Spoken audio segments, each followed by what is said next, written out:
Assalamualaikum warahmatullahi wabarakatuh. Perkenalkan, nama saya Anda Setia dengan NIM 2310532068 dari Prodi S1 Akuntansi Fakultas Ekonomi dan Bisnis Universitas Andalas. Pada kesempatan kali ini, saya akan menjelaskan mengenai penerapan nilai-nilai Pancasila pada generasi milenial, menyemai Bhinneka Tunggal Ika di era digital. Pada mata kuliah Pancasila dengan dosen pengampu Ibu Revi Marta, Esos M.Ikom. Pancasila sebagai pedoman hidup. Pengertian dan filosofi Pancasila. Pancasila berasal dari bahasa Sanskerta, yaitu panca yang berarti lima dan sila yang berarti asas. Sehingga Pancasila dapat diartikan sebagai 5 asas yang menjadi dasar ataupun pedoman bagi bangsa Indonesia. Pancasila terdiri dari 5 sila yang saling melengkapi dan membentuk satu kesatuan yang utuh. Yang pertama yaitu ketuhanan yang Maha Esa, di mana sila ini mendorong untuk masyarakat Indonesia mempercayai akan adanya keberadaan Tuhan yang Maha Esa dan beribadah sesuai dengan agama dan kepercayaannya masing-masing.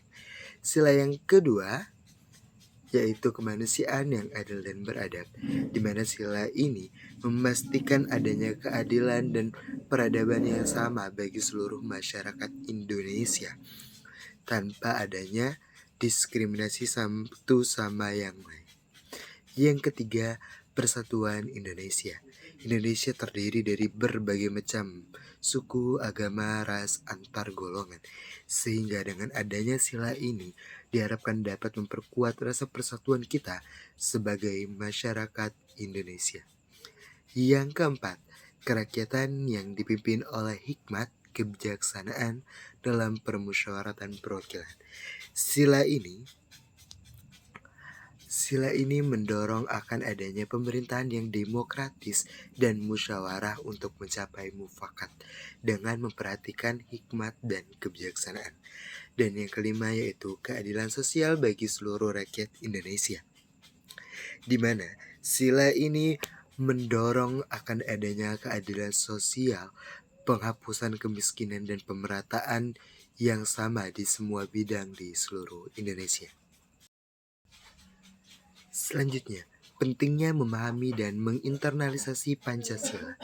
Pemahaman Pancasila sebagai identitas nasional menjadi hal yang pertama.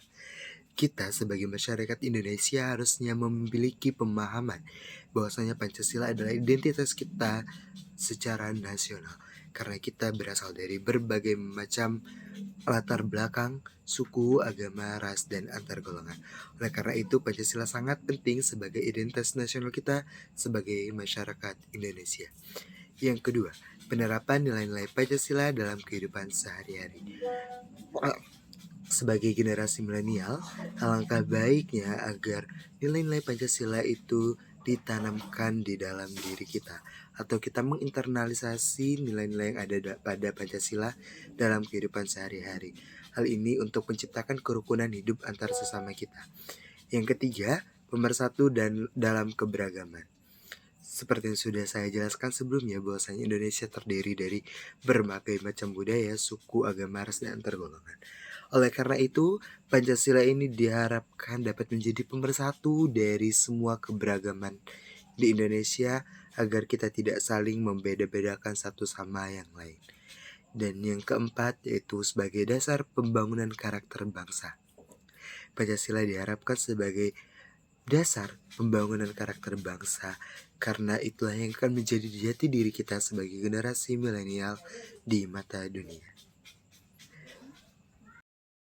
Selanjutnya yaitu relevansi Pancasila dalam kehidupan sehari-hari. Dalam kehidupan sehari-hari, Pancasila itu selalu relevan, yaitu contohnya. Yang pertama, Pancasila menjadi pilar kesatuan dan persatuan. Dari antara banyaknya perbedaan latar belakang dari seluruh masyarakat Indonesia, Pancasila berhasil menjadi tonggak utama dalam memperkuat kesatuan dan persatuan, dan untuk mewujudkan Bhinneka Tunggal Ika yang berarti berbeda-beda tetapi tetap satu jua. Yang kedua, nilai kemanusiaan yang adil dan beradab. Sesuai dengan sila yang kedua, oleh karena itu Pancasila ini sangat relevan dalam kehidupan sehari-hari untuk meningkatkan keadilan dan keberadaban manusia di Indonesia.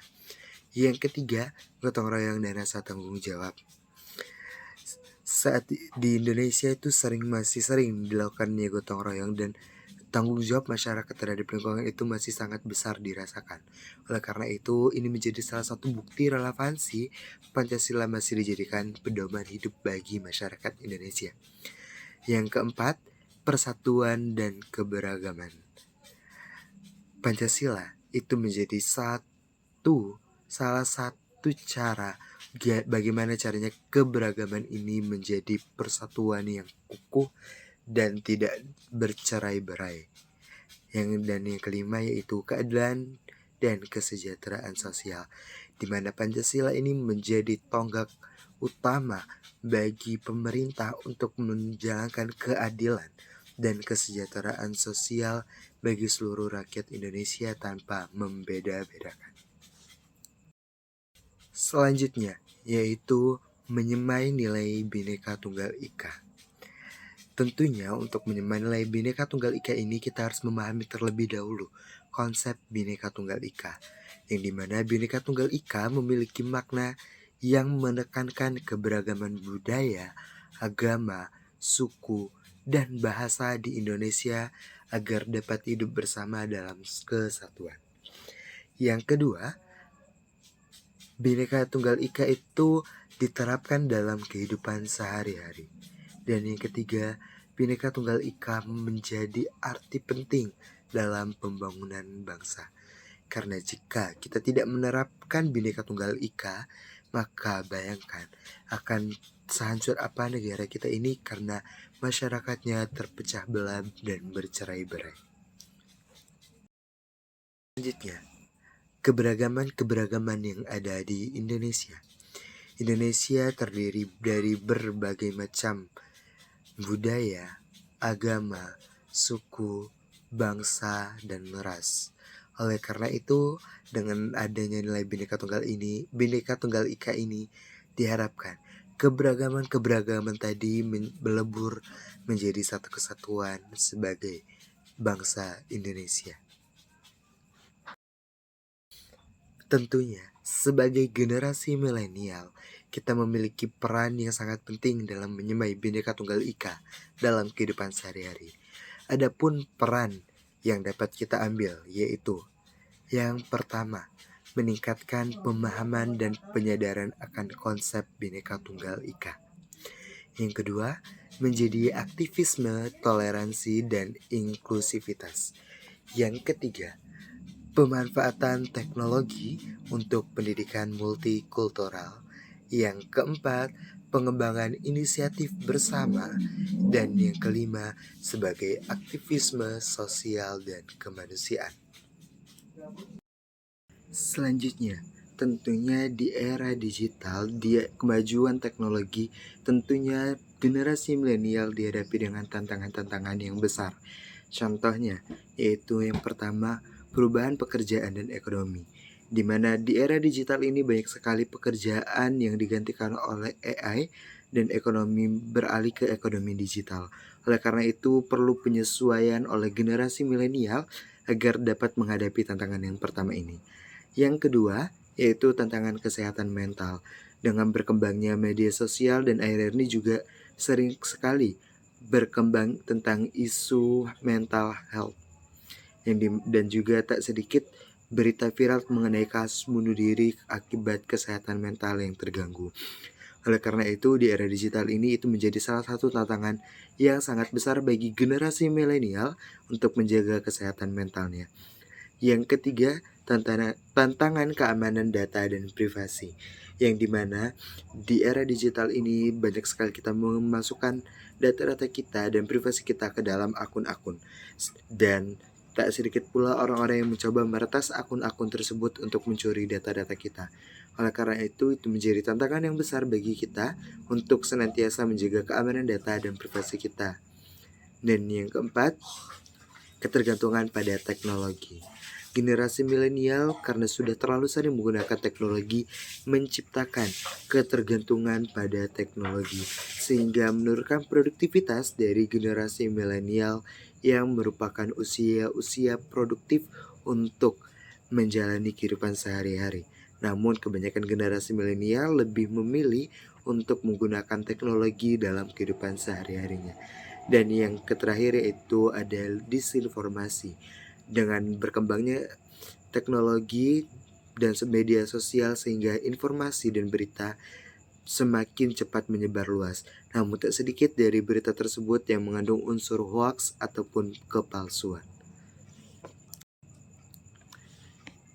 Selanjutnya yaitu peluang untuk menerapkan Pancasila di era digital bagi generasi milenial. Nah, tentunya dengan tantangan yang besar akan ada peluang besar juga yang muncul, yaitu yang pertama, menjadikan teknologi sebagai media untuk pendidikan multikultural. Yang kedua, menggunakan media sosial sebagai literasi digital. Yang ketiga, inisiatif kolaboratif di ruang digital. Yang keempat, pelibatan generasi milenial dalam kebijakan publik.